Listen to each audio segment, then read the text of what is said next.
Screen पे आप देख रहे हैं नोटिफिकेशन नंबर 14/2022 14/2022। इस नोटिफिकेशन को हम लोग पार्ट वाइज करके आ रहे हैं आपके बीच। एक्चुअली ये बहुत बड़ा नोटिफिकेशन है और यहाँ पे भी आप देखेंगे शॉर्ट टाइटल में कि ये नोटिफिकेशन जो है वह CGST रूल का अमेंडमेंट है। एक तरह से तो बहुत सारे चेंजेज हुए हैं। उन सारी चेंजेस को हम धीरे धीरे कवर करेंगे। छोटी छोटी वीडियो बनेगी ताकि आपको याद रहे और कभी भी इजीली आप इसे ट्रेस कर सकते हैं।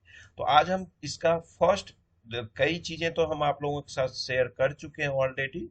अब हम सिलसिलेवार ढंग से चलते हैं, एक इम्पोर्टेंट चीज के और हम आज डिस्कस करते हैं। इसमें देखिएगा कि लिखा हुआ है कि in the CGST rule 2017, in Rule 21st, capital A, in sub-rule 4, after the proviso, the following proviso shall be inserted, namely. कहा जा रहा है कि CGST रूल 2017 में जो रूल 21 कैपिटल ए है उसका सब रूल 4 के बाद ये लाइन जो नीचे का है ये अब ऐड होगा। तो ये लाइन क्या है वो चीज हम देखते हैं। और एक बार हम 21 कैपिटल ए एक बार देख लेते हैं। रूल 21 कैपिटल ए जो है वो है suspension of registration. Rule 21 capital A आपको किसी भी रजिस्टर्ड पर्सन का रजिस्ट्रेशन, जीएसटी रजिस्ट्रेशन किस कंडीशन में सस्पेंस हो जाता है उसके प्रोविजन को बताता है, उसके रूल को बताता है। अब इसमें 3 के बाद आप देखेंगे यहाँ लिखा हुआ है कि इन सब रूल 4 आफ्टर द प्रोविजो, यानी 3 के बाद आप अगर इसको नीचे थोड़ा सा जाएंगे तो आप 4 देखेंगे। यहाँ पे 3 के बाद आप देखेंगे 4 और 4 के बाद ये देखिए 3 3A और 3A के बाद 4 है। 4 के बाद यहाँ पे बीच में एक अब और सब रूल आएगा। वो सब रूल क्या कहता है ये समझ लेते हैं हम। वो सब रूल कहेगा provided further that where the registration has been suspended under sub rule 2A for contravention of the provision contained in clause B or clause C of subsection 2 of section 29। अब देखिए यहाँ पे 2A के तहत अगर आपका registration suspend हो जाता है। अब इस पे हम फिर आते हैं, रूल 2A एक बार देखते हैं ऊपर चल के। ये है रूल 2A। 2A में क्यों होता है सस्पेंशन?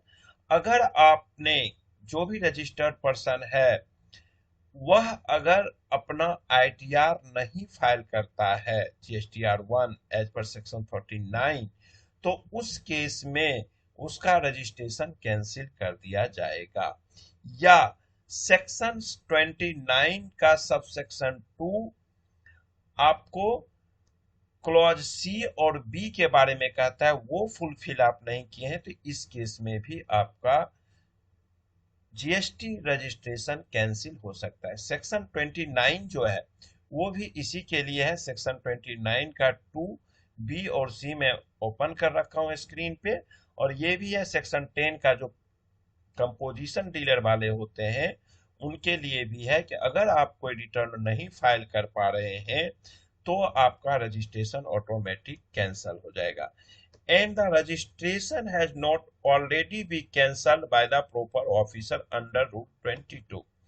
अब रूल 22 जो है वो भी आपको ऑफिसर के थ्रू कैंसिलेशन की बात करता है। कैंसिलेशन ऑफ रजिस्ट्रेशन किस केस में? ये सारे के सारे बड़े सारे दिए हुए हैं आपको। सारे रजिस्ट्रेशन के बारे में बताया हुआ है कि अगर ऑफिसर के कारण अगर कोई ऑफिसर आपके रजिस्ट्रेशन को कैंसिल नहीं करता है, यानी कि मोटा मोटी समझिए कि अगर आपका रजिस्ट्रेशन रिटर्न नहीं भरने के कारण कैंसिल हो जाता है तो the suspension of registration shall be deemed to be revoked upon furnishing of all the pending returns। ठीक है, यानी कि आपका रजिस्ट्रेशन ऑटोमेटिक रिवोक कर लिया जाएगा अगर आप सारे रिटर्न खुद से फिर से फाइल कर देते हो तब। अब हम इसे एक लाइन में अगर कहें तो सीधा समझिए कि CGST रूल 21 कैपिटल ए के सब रूल 4 के बाद अब एक सब रूल और आएगा। उसका कहना होगा कि अगर आपके रजिस्ट्रेशन को, जीएसटी रजिस्ट्रेशन को किसी ऑफिसर ने सस्पेंड नहीं किया है, एक्स वाई जेड जो भी रीजन हो उसमें कवर होगा एज पर रूल 22, तो आपका रजिस्ट्रेशन जो है रिवोक कर दिया जाएगा। यानी ऑटोमेटिक अगर रिटर्न आप नहीं फाइल करिएगा तो आपका रजिस्ट्रेशन नंबर जो है ऑटोमेटिक कैंसिल हो जाएगा, और जब आप फाइल कर दीजिएगा उसके साथ जो भी पेनल्टी है, इंटरेस्ट है, वो सब डिपॉजिट कर दीजिएगा, तो ऑटोमेटिक आपका रजिस्ट्रेशन फिर से एक्टिव कर दिया जाएगा। यानी कि अब आपको डिपार्टमेंट में जाने की जरूरत नहीं है, ऑफिसर्स को हैप्पी करने की जरूरत नहीं है, खुश करने की जरूरत नहीं है। तो नेक्स्ट हम फिर आगे और चीजें बात करेंगे इसमें, क्लॉज बाय क्लॉज। हम कोशिश करें कि इसको जल्दी से जल्दी खत्म करें, लेकिन बड़ा है तो थोड़ा सा टाइम लगेगा, और छोटा वीडियो इसलिए बनाता हूं ताकि आप इंटरेस्ट के साथ इसको समझ सकें और आपको पूरी लाइफ याद रहे। तो चलिए इस वीडियो को खत्म करते हैं। Thank you, bye bye.